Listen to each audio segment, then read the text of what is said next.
Boa noite Irlei, boa noite Terezinha, boa noite Irineu, Lediana.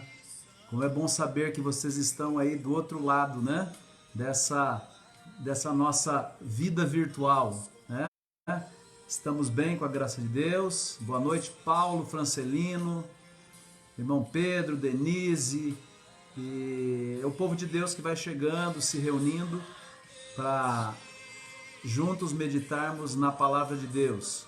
Boa noite aos irmãos do Jardim Silvânia, Central de Mojimirim, Vila Dias, Maria Beatriz e os queridos irmãos lá do Parque das Laranjeiras. Vilma, boa noite. Danilo, sempre conosco, boa noite. Um abraço a você, a família. Ellen, assim, é como se nós estivéssemos entrando agora, né, nas nossas igrejas, virtualmente, esperando essa pandemia passar. E vai passar logo. E assim poderemos nos reunir na presença de Deus mais uma vez, mesmo que seja ainda com alguma restrição, mas vai ser muito bom. Boa noite, Marcos Cunha. Estamos orando por você constantemente. A nossa corrente de oração continua por você. E nós desejamos a todos os irmãos uma semana feliz e abençoada, sob a proteção de Deus. E coloque aí o seu nome aqui, diz que você está assistindo, manda um boa noite, e assim a gente vai interagindo aqui. E daqui a pouquinho a gente já abre a palavra de Deus. Aproveitar para lembrarmos dessa nossa corrente de oração pelo irmão Marcos Cunha, pelos demais que estão enfrentando também problemas, dificuldades, o filho da irmã Neuza, que teve aí o diagnóstico dessa Covid-19, né? Ou coronavírus, como nós estamos mais acostumados a ouvir, e então vamos estar orando por ele. Não estou lembrado do nome dele nesse momento, né? Mas é o filho da irmã Neuza. Miriam, boa noite. Gui Batista, boa noite. O meu amigo Éder Trulha, bem-vindo aqui. Brás, assim estamos nos reunindo todos aqui para orar e também aprender mais da palavra de Deus. Um abraço muito carinhoso a todos vocês que têm nos acompanhado aqui. Afinal, é esse o nosso único meio, por enquanto, de termos um encontro virtual. Agradecer a todos que participaram e colaboraram no nosso drive-thru solidário do último sábado. Eu não tenho ainda um relatório preciso, mas sei que, com certeza, muitas bênçãos foram juntadas, arrecadadas para servir os nossos queridos irmãos. Boa noite, Clau. E também vamos aqui atualizar as nossas próximas programações. Na próxima quarta-feira teremos o início de uma série de temas a respeito dos mais belos salmos da Bíblia. Então você não pode perder, todas as quartas-feiras, 19 horas, os mais belos salmos da Bíblia. Obrigado, Miriam. Fernando Bordignon, é o filho da irmã Neuza, por quem estamos orando também. Boa noite, Rose Baron. Quem mais que está aqui conosco? Mel também já chegou aqui para o nosso culto, a nossa live dessa noite. Falei para vocês então dessa nova série de temas que nós estamos preparando com carinho e vai ser bem interessante porque o nosso site vai ser atualizado também com temas relativos aos salmos. Então divulgue, compartilhe a nossa página, curta a nossa página e compartilhe a nossa página com os seus amigos, porque eles vão ser alcançados por mensagens especiais da Palavra de Deus, que transmitem paz, que transmitem esperança e que mostram a atuação de Deus na nossa vida. Então, o mês de junho, até que nós voltemos às nossas atividades, nós teremos aqui esse canal para compartilhar as bênçãos de Deus, especialmente dos salmos que são maravilhosos para nos dar paz e segurança. Boa noite, Marta, e representando aí os irmãos do Maria Beatriz, agora uma igreja encorpada com os irmãos do Planalto, né? e em breve esse povo de Deus vai testemunhar agora com a força redobrada ali naquela região aqui da nossa querida cidade de Mogi Mirim. Muito bem, irmãos, já estamos prontos para orar a Deus e partirmos para o tema dessa noite. Antes da oração, boa noite, irmã Marilene, vejo o seu nome aqui também. E se eu não falei o seu nome é porque eu não vi aqui ainda, né? Se você quer ficar quietinho aí, não tem problema também. O importante é que você obtenha o benefício da palavra de Deus. Então vamos orar agora a Deus e depois vamos estudar o tema dessa noite. Santo Pai Celestial, nós louvamos o Teu nome, porque Tu és bom e a Tua misericórdia dura para sempre. Aqui estamos reunidos virtualmente em Teu nome para ouvirmos a Tua voz através das páginas sagradas das Escrituras que Tu deixastes para nós como um mapa, como um guia, para que nos preparemos para recebermos a salvação e o galardão que é a vida eterna. Abençoe a cada um dos teus filhos que se unem comigo agora no estudo da palavra de Deus e que tu abençoes a cada família que aqui representamos, as igrejas que aqui representamos, que não podem estar abertas, portanto que nós que somos essa igreja possamos testemunhar através de nossas palavras e de nossos atos também. Abençoe o estudo da tua palavra nessa noite, é o que nós te pedimos e agradecemos em nome de Cristo. Amém. Deus seja louvado, temos mais algumas pessoas aqui conosco, Luciana Matos, Priscila Fogaça, a Irla está conosco, a Irlei, o Magalhães, enfim, está todo mundo aqui, aqueles que escolheram a melhor parte, né? Que é estudar a palavra de Deus. E temos um tema que eu considero bastante instigante, né? Faz-nos pensar. E o tema é o privilégio dos indigentes. O que significa alguém que é indigente? E para isso a gente busca no dicionário, né? O que significa essa palavra indigente? E eu fui no dicionário e diz assim, aquele que vive em indigência. Poxa, ajudou bastante, né? Mas ele complementa, sem condições de suprir as suas próprias necessidades. Aí então nós já entendemos alguém necessitado. Também diz o dicionário, miserável, necessitado, pobre, aquele que vive na pobreza. E também indigente é sinônimo de paupérrimo, miserável, carente, mendigo. Bom, aí já dá para a gente compreender perfeitamente o que significa esta palavra, né? Aproveito para saudar também, boa noite Dorli, João Batista, que estão conosco também, Adora, e convido vocês a abrir a Bíblia em Romanos, no capítulo 5, a partir do verso 6. Romanos capítulo 5, a partir do verso 6. E vamos descobrir então o que significa o privilégio dos indigentes, ou onde esse tema vai nos levar a refletir. Verso 6, porque Cristo, quando nós ainda éramos fracos, morreu a seu tempo pelos ímpios. Dificilmente alguém morreria por um justo, pois poderá ser que pelo bom alguém se anime a morrer. Mas Deus prova o seu próprio amor para conosco pelo fato de ter Cristo morrido por nós, sendo nós ainda pecadores. Logo, muito mais agora, sendo justificados pelo seu sangue, seremos por ele salvos da ira. E o verso 10 diz assim, porque se nós, quando inimigos, fomos reconciliados com Deus, mediante a morte de seu Filho, muito mais, estando já reconciliados, seremos salvos pela sua vida. E não apenas isto, mas também nos gloriamos em Deus, por nosso Senhor Jesus Cristo, por intermédio de quem recebemos agora a reconciliação. Paulo ele faz um retrato, e é um retrato de todos nós. E não é um retrato muito atrativo, né? A Bíblia diz, nós éramos incapazes de ajudar a nós mesmos, indigentes, né? Miseráveis. Em outra parte da Bíblia, nós somos chamados de miseráveis, pobres, cegos, nus. nós estávamos vivendo contra Deus.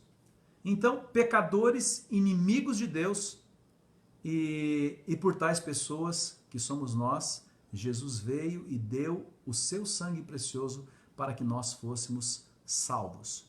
Vou contar aqui para vocês uma história verdadeira a respeito de um homem que decidiu adotar uma adolescente problemática.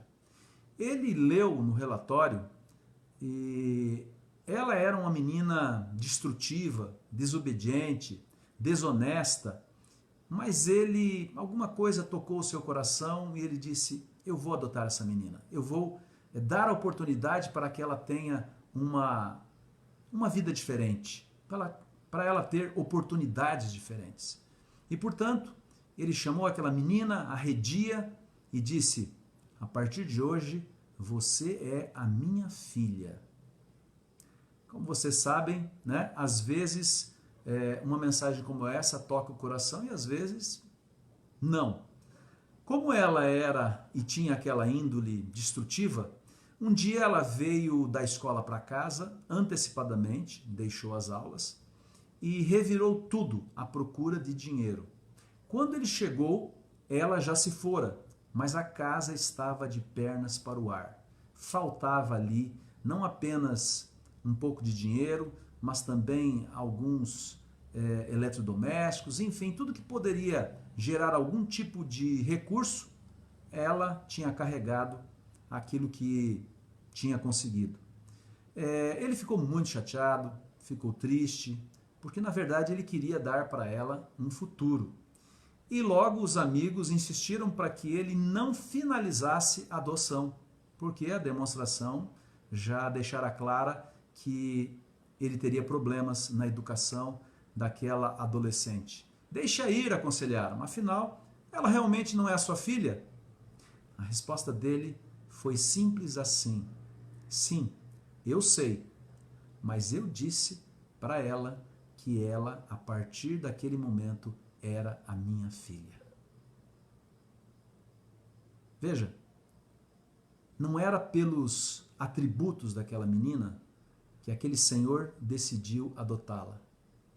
Simplesmente porque ele queria amá-la, ele queria transformar a vida dela numa vida melhor. Interessante, essa história verdadeira também mostra que Deus, ele fez um acordo com a humanidade representada pelo povo de Israel. Ele decidiu adotar o povo de Israel para ser o seu filho, o seu representante aqui nessa terra. E uma coisa é amar alguém quando nós temos uma reciprocidade. Outra coisa é amar alguém que muitas vezes falha terrivelmente em demonstrar, em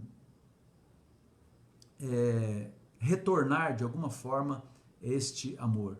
E a maior prova de amor é amar aqueles que não podem nos oferecer nada em troca. Isso é a maior prova de amor. E a Bíblia diz isso, né? Mas Deus prova o seu amor para conosco em que Cristo morreu por nós, sendo nós ainda pecadores. Então não foi pelos nossos méritos, não foi pela nossa beleza, não foi pelas nossas virtudes. Deus nos amou porque Ele assim desejou, porque assim Ele quis. E não importa se o filho promove uma bagunça, se é um filho rebelde, Deus não vai dizer assim, ó, volte quando você aprender a me respeitar e a respeitar a sua casa. Deus não olha para a nossa vida pecaminosa, muitas vezes de rebeldia, e diz assim, olha, eu vou morrer por você, mas quando você merecer. Deus provou o seu amor, mesmo quando nós virávamos as costas para Ele. Interessante que nem Davi olhou para Mefibosete e disse, eu o resgatarei quando você aprender a andar. Como é que é o nome mesmo? Mefibosete. Já ouviu falar desse nome na Bíblia? Alguns com certeza já ouviram falar. Mefibosete tem uma história impressionante e que nos ajuda a compreender exatamente o tema dessa noite, né? Que é o privilégio dos indigentes. Quando você abre a sua Bíblia aqui em 2 Samuel, capítulo 4, verso 4, nós lemos as seguintes palavras: E Jonatas, filho de Saul, tinha um filho aleijado de ambos os pés. Era da idade de 5 anos quando as novas de Saul e Jonatas vieram de Jezreel, e sua ama o tomou e fugiu. E sucedeu que, apressando-se ela a fugir, ele caiu e ficou coxo. O seu nome era Mefibosete. Mefibosete. Quem era Mefibosete? Ele era simplesmente o neto de Saul, o filho de Jonatas, né? Portanto, ele era da linhagem real, não era qualquer um. Mas o versículo ele não diz muito. Ele apenas menciona o nome, um nome diferente, né? Mefibosete. Eu não conheço nenhuma pessoa que tenha esse nome. Olha, ao longo de 50 e tantos anos, nunca conheci um Mefibosete. É possível que exista, mas eu não conheci nenhum Mefibosete. Também revela a sua calamidade. Na fuga, ele foi alvo de um terrível acidente. Ele foi deixado cair, era pequeno, e a ama, né, a pessoa que cuidava dele, na correria acabou derrubando ele e ele teve uma lesão profunda. E então, nesse mesmo verso, nós encontramos a sua deformidade, aleijado dos pés. Segue adiante. Mas isso já serve para nós levantarmos algumas questões, né? Por exemplo, por que essa história aparece nas Escrituras? Quem era esse menino e qual sua importância? Um retorno ao passado vai nos ajudar a entender por que o nome e a história de Mefibosete está aqui na Bíblia. Em primeiro lugar, ele era de linhagem real. Eu já mencionei isso, né? Ele era neto de Saul, o primeiro rei de Israel, e o seu pai era Jonatas, um dos filhos do rei Saul. Provavelmente, Saul deixaria o seu trono para Jonatas. E Jonatas, como era costume, poderia deixar o seu reino para Mefibosete. Eis que era o seu filho. Acontece que naquela perseguição de Saul contra Davi, nós sabemos o desfecho. E nesse texto, nesse verso, diz que as notícias da morte de Saul e de seu filho Jonatas chegaram.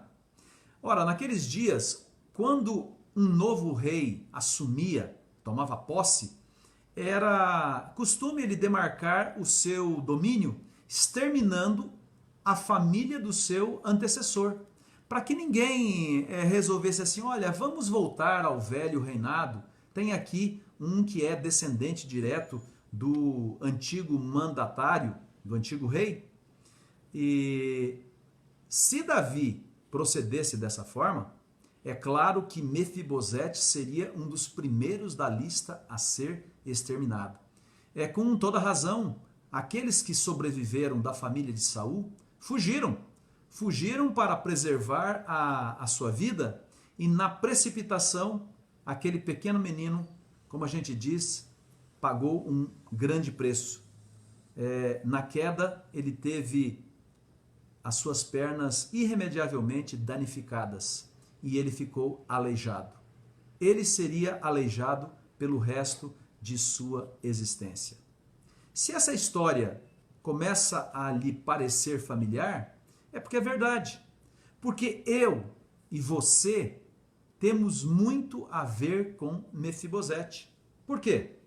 Porque nós também somos filhos de um grande rei. Nós somos descendentes direto de Adão e Eva. E eles descendiam, nós sabemos perfeitamente, de Deus. Deus os criou. Então, nós somos parte de uma linhagem real. Mas também conhecemos a história da queda do homem e todas as suas consequências. Nós trazemos em nosso corpo as marcas dessa tragédia, da queda, e por isso estamos nesse mundo com tanto mal, violência, problemas e dificuldades. E cada um de nós, de alguma maneira, tem fugido do encontro com Deus. Cada um de nós, você e eu. Nós entenderíamos perfeitamente se fôssemos comparados com Mefibosete, nas palavras aqui do apóstolo Paulo, quando ele faz de nós indigentes. Ele diz, estando nós ainda fracos ou sem valor, né? Por aproximadamente 2 décadas, este agora jovem, Mefibosete, ele andou escondido, fugido, com medo. Medo de quem? Medo do rei, o novo rei. E ele não apenas tinha medo por causa daquilo que nós já dissemos aqui, né, de uma vingança, de tirar a possibilidade de um retorno, mas ele era incapaz, ele era aleijado. E todas as pessoas costumavam tratá-lo como tal. Às vezes até esquecem o nome e dizem, o aleijadinho se torna referência. Esta era a vida de Mefibosete. Enquanto isso, o reinado de Davi florescia. Vitória após vitória, foi aumentando o território. Muitos povos agora pagavam tributos para Davi. E nos dias de Davi, o reino de Israel foi um reino respeitado no mundo de então. O povo estava agradecido pela liderança de Davi. Davi, o pastor que havia assumido o reinado, não esquecera de uma promessa feita há muito tempo atrás a uma pessoa, a Jonatas. Né? Em 1 Samuel, no capítulo 20, 1 Samuel, capítulo 20, veja qual foi essa promessa.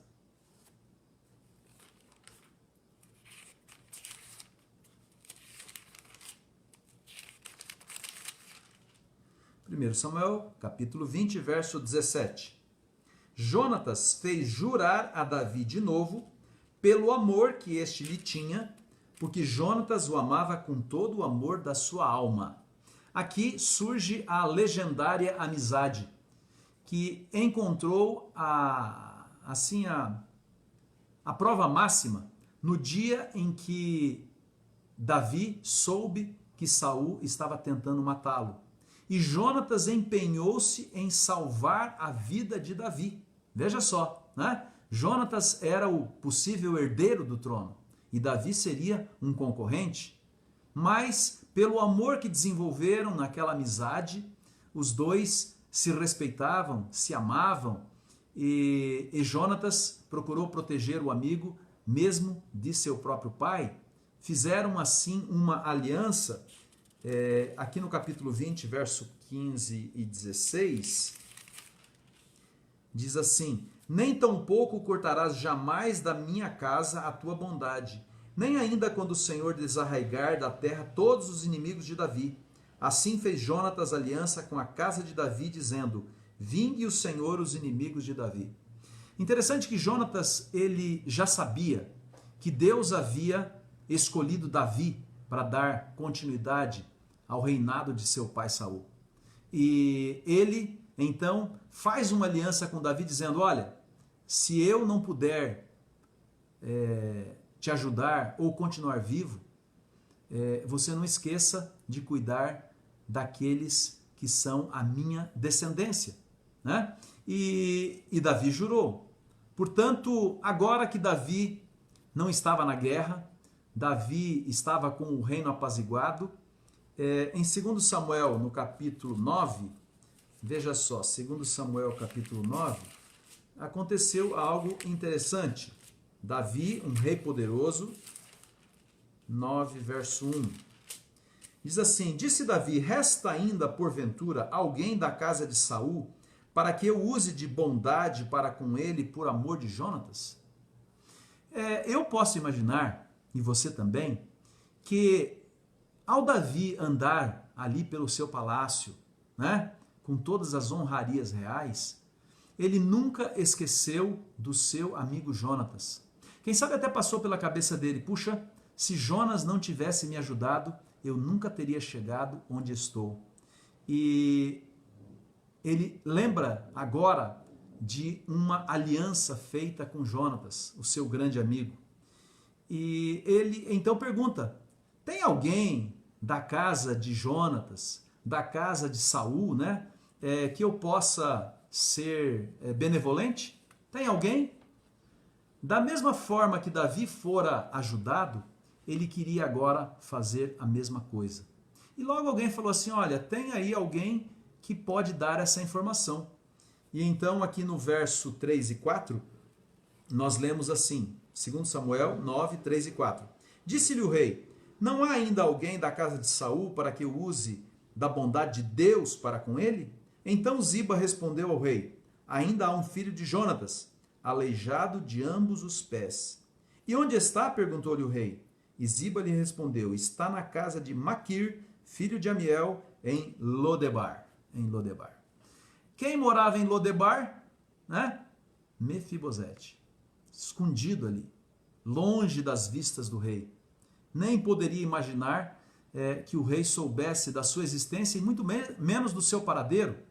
Ele temia, e com razão, pelos motivos que já explicamos.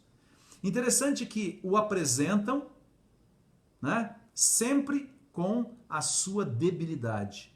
Olha, tem lá o aleijadinho. O aleijadinho, Mefibosete, ele mora lá em Lodebar. Davi poderia ter pensado, puxa, eu estou disposto a ajudar, afinal eu prometi, mas não teria alguém sem maiores problemas?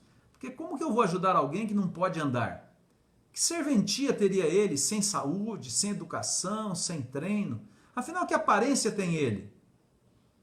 Certamente eu poderia ajudar alguém em melhores condições. Mas não foi o que Davi fez. Alguns de nós sabemos o que é carregar um estigma. O que é um estigma? Uma marca, né? Cada vez que o nome de alguém é mencionado, sempre alguém diz, aquela é a divorciada. Já ouviram assim? Ou o divorciado. Por que não mencionar apenas o nome? Mas menciona o problema que a pessoa enfrenta, a dificuldade que a pessoa enfrenta. Ou se não, diz assim, aquele é o filho do bêbado, do alcoólatra. Então, os nossos erros, as nossas debilidades se tornam referência. E assim era na vida de Mefibosete. Ou ainda nós podemos dizer, você se lembra da Melissa? A Melissa, desempregada. Então, é comum, infelizmente, que as pessoas juntem ao nome da pessoa, infelizmente, alguma coisa negativa. Às vezes positiva também, mas na maioria das vezes negativa. O passado da pessoa parece que segue onde quer que ela vá. Muitas vezes não vê os seus méritos, não vê as suas virtudes e lembra sempre do que foi, do erro que cometeu e assim por diante. Mas existe alguém que olha para você de uma forma diferente. E este alguém é o nosso Deus. Ele olha para você e nos seus olhos há um brilho especial ao mencionar que você é filho dele. Você é especial. Deus fala de você, como a gente diz, ele enche a boca para falar de você. Ele não menciona o seu nome junto com a sua situação, com os seus erros, com a sua dor ou com o seu problema. Ele o chama de filho. Filho. Interessante que no Salmo 103 nós vemos a generosidade do nosso Deus, né? Nessas palavras que ficaram aqui registradas. Salmo 103, verso 9 em diante. Diz assim, não repreende perpetuamente, nem conserva para sempre a sua ira, não nos trata segundo os nossos pecados, nem nos retribui consoante as nossas iniquidades. Pois quanto o céu se alteia acima da terra, assim é grande a sua misericórdia para os que o temem. Quanto dista o oriente do ocidente, assim afasta de nós as nossas transgressões. E o verso 13, uma joia preciosa da palavra de Deus. Como um pai se compadece de seus filhos, assim o Senhor se compadece dos que o temem. Esse é o nosso Deus maravilhoso, fantástico. Por quê? Porque Deus não olha para o nosso defeito. Ele não vincula a minha pessoa com um erro cometido no passado, ou com uma deficiência, ou com uma falha, mesmo que seja uma falha de caráter. Ele olha para mim e para você e ele nos vê como um filho amado, um filho querido, por quem valeu a pena enviar o seu filho Jesus Cristo para dar a sua vida, esperança e futuro para cada um de nós. Mefibosete carregou aquele estigma, aquela marca por 20 anos. Quando mencionavam seu nome, sempre mencionavam o seu problema. Inclusive aqui na Bíblia, né? Mefibosete, o aleijado, o coxo, né? Porém, quando Davi pronuncia o seu nome, Davi simplesmente diz o filho de Jonatas, o filho de um príncipe do povo de Deus. Assim, Deus, ao mencionar o seu nome, ele apenas menciona quem verdadeiramente você é. Filho do Rei do Universo. Filho daquele que tem nas suas mãos o controle de todos os mundos, inclusive do nosso planeta Terra. Davi, ao saber da existência de Mefibosete, ele vê a oportunidade de fazer o bem para alguém a quem o seu amigo com certeza confiaria que ele assim fizesse o bem com o filho do seu amigo Jonatas. Ele então envia mensageiros lá para Lodebar, na casa de Mefibosete. Você imaginou como que foi aquele encontro? Como? Os soldados de Davi estão aqui? O que eles querem com Mefibosete? Não, vamos escondê-lo aqui, vamos tentar proteger ele, porque eles vão querer tirar a vida do descendente de Saul. Mas eles então explicaram que o rei queria fazer o bem, e então o colocaram em uma carruagem e o escoltaram até o palácio real de Davi. Ele foi levado à presença do rei, onde, segundo aqui o texto que estamos lendo de 2 Samuel, capítulo 9, verso 6, a narrativa diz assim: Vindo Mefibosete, filho de Jonatas, filho de Saul, a Davi, inclinou-se prostrando com o rosto em terra. Disse-lhe Davi, e olha só como é o termo bíblico, Mefibosete, e um ponto de exclamação. O que a Bíblia está querendo dizer? Apesar de não narrar aqui, é a alegria de Davi ao ver aquele que era filho do seu grande amigo Jonatas.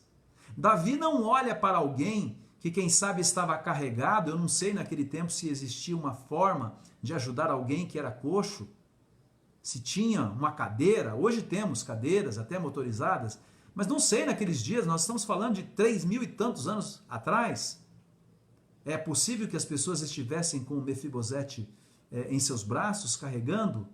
Davi, ao olhar para Mefibosete, ele simplesmente fala o seu nome, Mefibosete. E esse ponto de exclamação significa que na voz de Davi, no olhar de Davi, era bem-vindo àquele local, aquele agora jovem, diante de quem Davi queria mostrar a sua bondade, de acordo com a aliança que fizera com o seu pai Jonatas.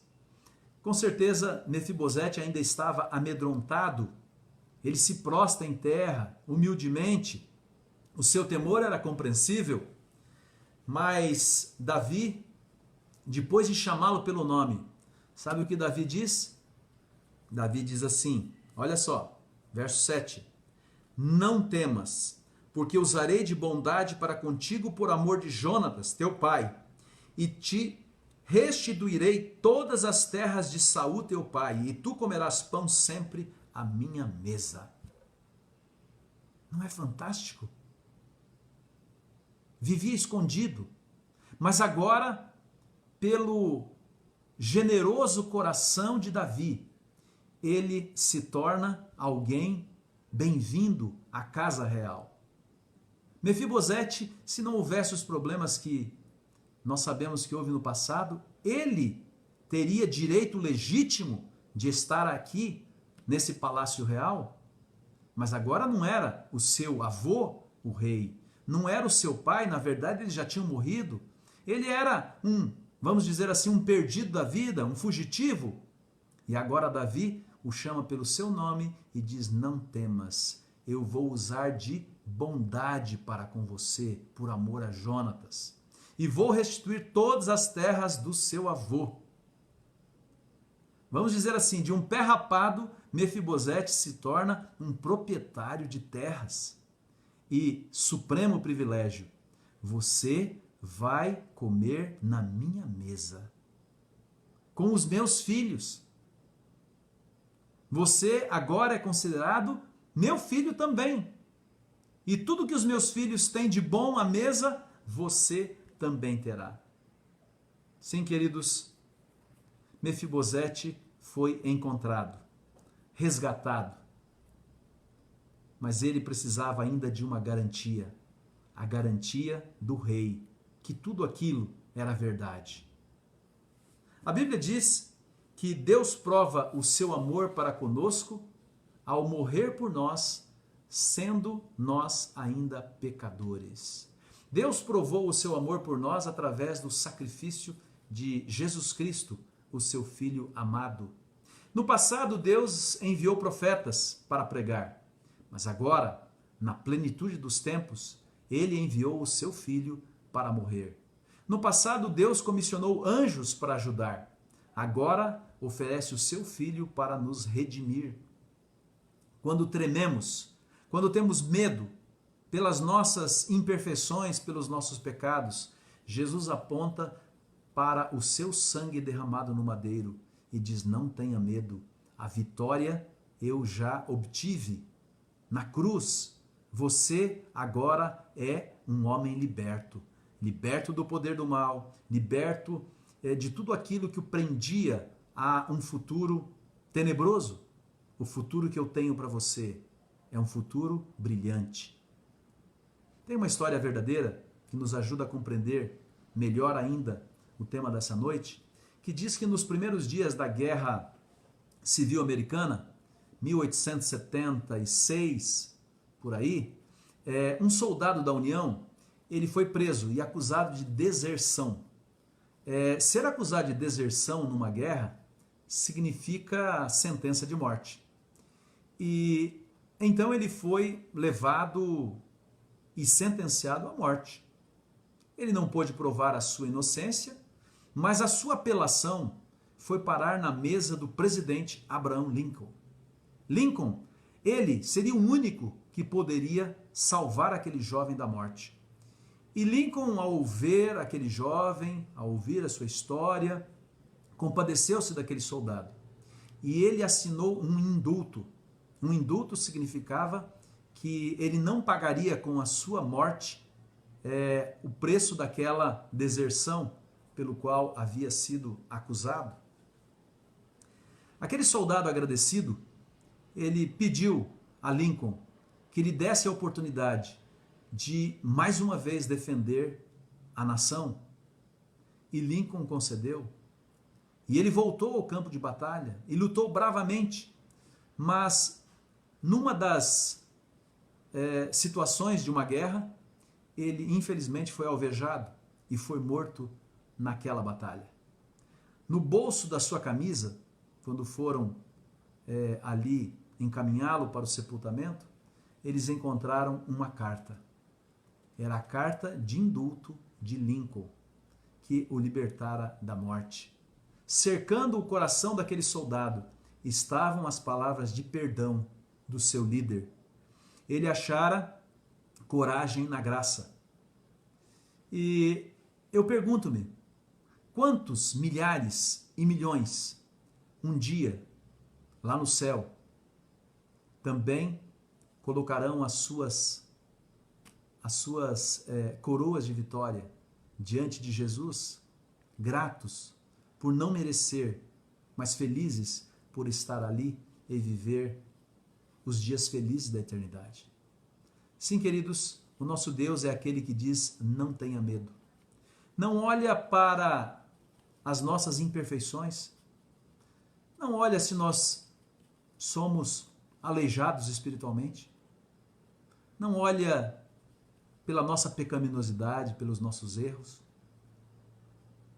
Ele nos ama porque nós somos os seus filhos amados. Ele nos adotou. Eu gosto muito daquele pensamento que diz que Deus nos deu a vida porque Ele é o nosso Criador, mas Ele nos deu a oportunidade de continuar vivendo ao nos resgatar na cruz do Calvário. Então Ele nos ama de tal maneira que Ele nos dá a oportunidade de continuar vivendo depois que tudo isto acabar nesse mundo, nas mansões eternas, no país que Ele foi preparar para cada um de nós. Assim como Davi cumpriu a sua promessa a Jonatas, Deus cumpre as suas promessas todas feitas a mim e a você. Nunca te deixarei, jamais te abandonarei. São as palavras de Deus para nós. O nome Mefibosete significa o que despedaça a desonra. Olha só que interessante. Davi usou de benevolência para alguém que o nome significava despedaçar a desonra. Nós fomos desonrados pelo inimigo das almas. Nós fomos acusados e o nosso destino era a perdição, a morte eterna. Mas veio Jesus e nos disse: não, esse não será o seu destino. O seu destino é viver comigo no céu, para sempre, num lar, num país de felicidade sem igual. Sim, queridos, Davi devolveu as terras que pertenciam a Mefibosete porque ele era um descendente de linhagem real. E eu queria dizer a você nessa noite que não importa os sofrimentos que tenhamos aqui nessa terra, um dia Deus nos restituirá não apenas em dobro, mas centuplicadamente em bênçãos, em alegria, em paz, em amor, tudo aquilo que passamos aqui nessa terra. E nós vamos olhar para trás e dizer: puxa, foi pouco. Pelo que eu estou agora recebendo do meu Deus, nenhuma luta, nenhuma prova que nós tenhamos enfrentado poderá de alguma maneira significar algo em comparação com o que Deus está preparando para todos nós. Eu quero agora que você visualize comigo uma cena lá do passado, né? E eu separei aqui como um escritor chamado Charles Swindoll, ele imaginou a cena. Vou ler para vocês, é um trechinho apenas. A sineta ressoa através do palácio anunciando o jantar. O rei Davi chega e senta-se à cabeceira da mesa. Em poucos minutos, Amnon, esperto e astucioso Amnon, senta-se à esquerda de Davi, um dos filhos de Davi. A adorável e graciosa Tamar, uma jovem bonita e atraente, aproxima-se e senta ao lado de Amnon. E então, atravessando o recinto, Salomão caminha lentamente, vindo dos seus estudos. Precoce, brilhante, preocupado Salomão. O virtual herdeiro senta-se devagar. E aí surge Absalão, bonitão, encantador Absalão, com seus cabelos vastos e ondulados, negros como um corvo, descendo-lhe pelos ombros. Assenta-se também. Nessa noite, em particular, Joabe, o corajoso guerreiro e comandante das tropas de Davi, foi convidado para jantar. Musculoso, bronzeado, Joabe senta-se perto do rei. Posteriormente, eles esperam. Ouve-se o arrastar de pés, o tum-tum-tum de muletas, enquanto Mefibosete, um tanto desajeitado, encontra seu lugar à mesa. Escorrega para o assento e a toalha da mesa cobre-lhe os pés. Pergunto a você, Mefibosete compreendeu o que significa a graça? Eu tenho plena certeza.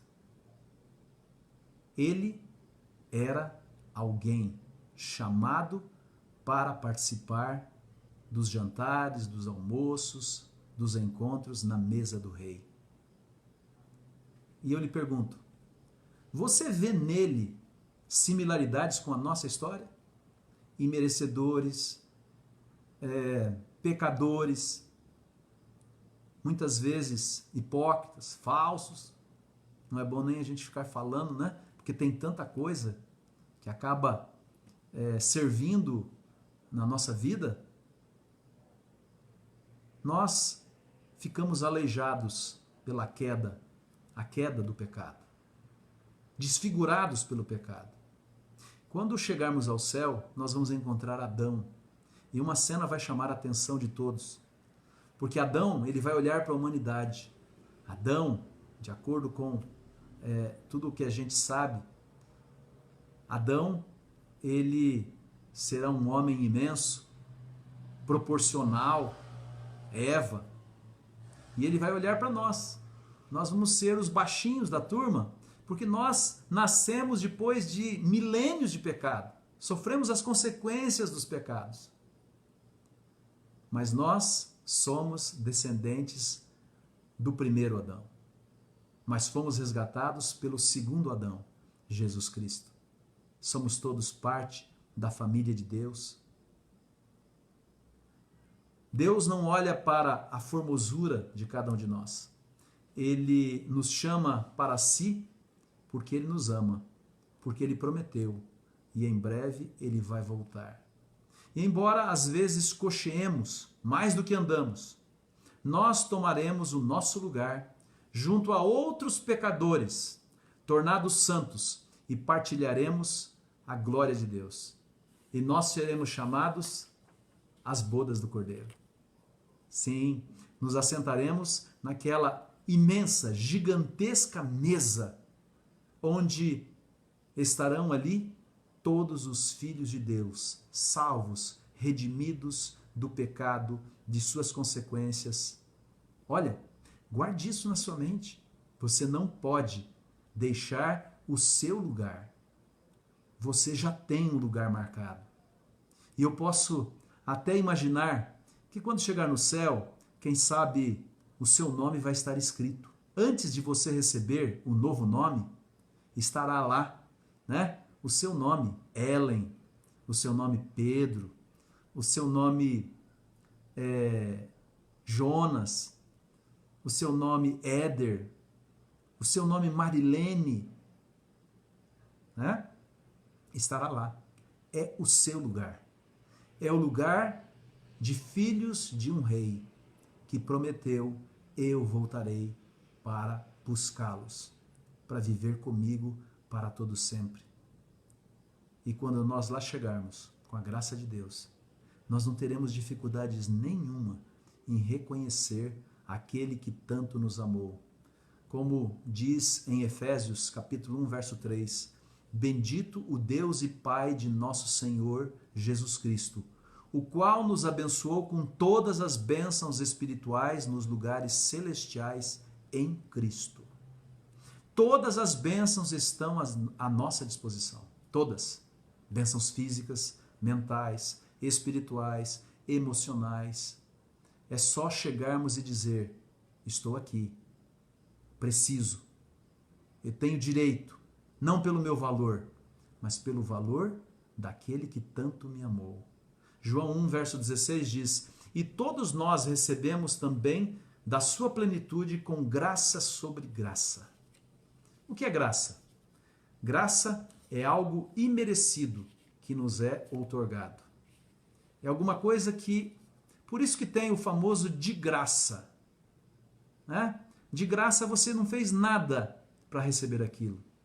É assim o amor de Deus para conosco. Não é pelos nossos méritos, é pelos méritos dele, é pelo amor dele. Então, quando eu olho para Deus e digo, Senhor, eu te amo, é o reflexo de um amor que já nos invadiu o coração como um todo. Queridos, eu quero terminar essa mensagem lembrando que a semelhança de Mefibosete, e se você não lembrava desse nome, eu espero que você guarde a partir de agora, Mefibosete. Nós somos filhos do rei. Nós todos somos de linhagem real. Você pode até imaginar, será que sou? Não, você é. Você é filho de Deus. E, sem dúvida nenhuma, nada que pudermos fazer, ou que fizéssemos no passado, ou que pensássemos em fazer no futuro, nos daria qualquer mérito para sentar-se à mesa das bodas do Cordeiro. Mas eu quero terminar com Apocalipse e com esse chamado para mim e para você. E eu gosto muito desse texto, porque ele mostra o meu e o teu futuro. 19, verso 6, diz assim: Então ouvi uma como voz de numerosa multidão, como de muitas águas, e como de fortes trovões, dizendo: Aleluia, pois reina o Senhor nosso Deus, o Todo-Poderoso. Alegremo-nos, exultemos e demos-lhe a glória, porque são chegadas as bodas do Cordeiro, cuja esposa a si mesmo já se ataviou, pois lhe foi dado vestir-se de linho finíssimo, resplandecente e puro, porque o linho finíssimo são os atos de justiça dos santos. Então me falou o anjo: escreve, bem-aventurados aqueles que são chamados à ceia das bodas e do Cordeiro. E acrescentou: são estas as verdadeiras palavras de Deus. Queridos, você está recebendo um convite que não é meu, é um convite que vem diretamente pelo correio do céu. Está aí na sua mão. Você está sendo convidado à ceia, às bodas do Cordeiro, chamado para se assentar naquele que será o jantar, o almoço, a refeição mais maravilhosa de todos os tempos. Você estará ao lado dos heróis da fé. Você estará do lado dos anjos. E eu espero estar ao lado de vocês. E vocês comigo.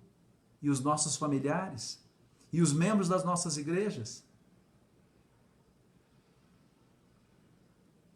Não podemos perder esta oportunidade de sentar-nos à mesa do Cordeiro.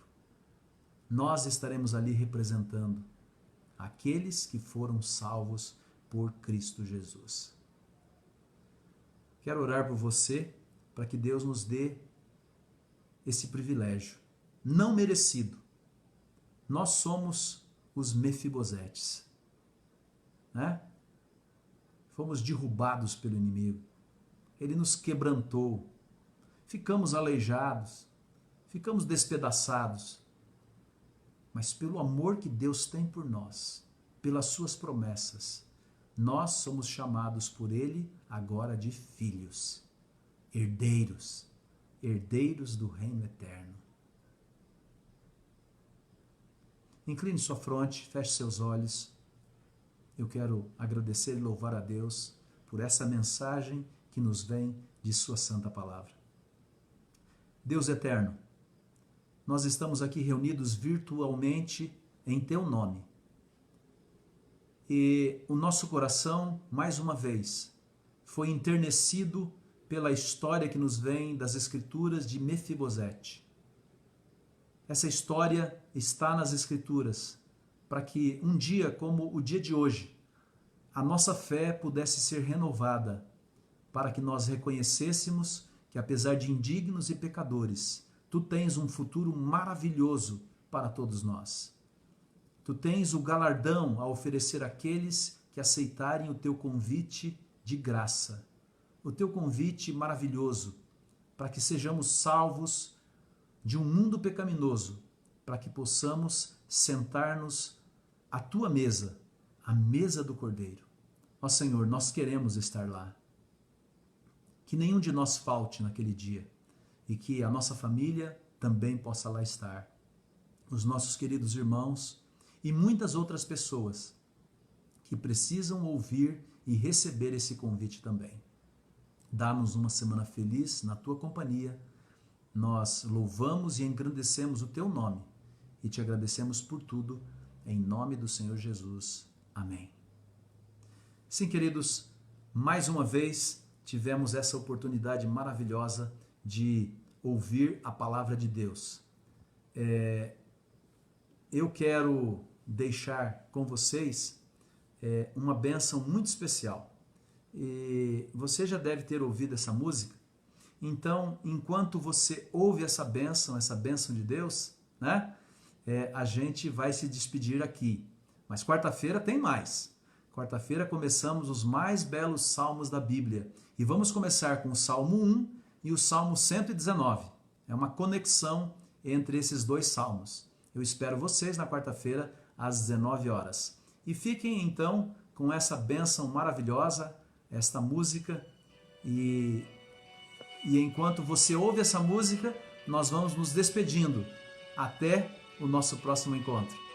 Que Deus abençoe a vocês e que Jesus Cristo esteja no seu coração, no nosso coração.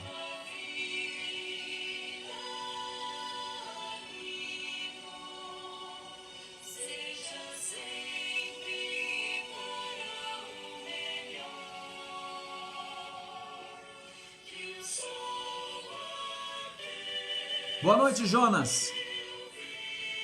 Boa noite, Clau. Boa noite, Nelly.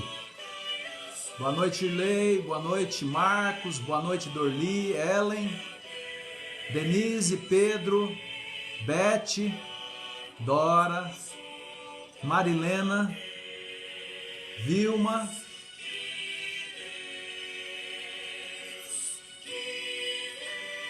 Vanúbia, Cristiane,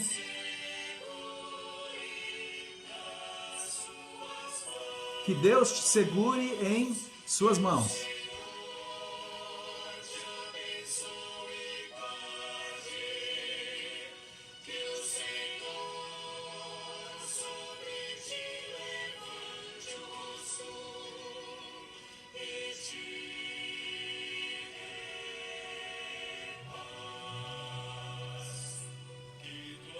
Boa noite, uma feliz semana para vocês.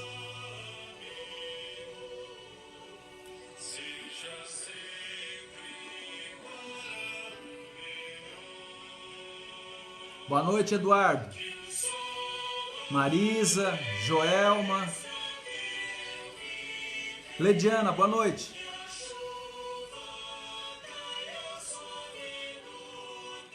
Marilda, boa noite.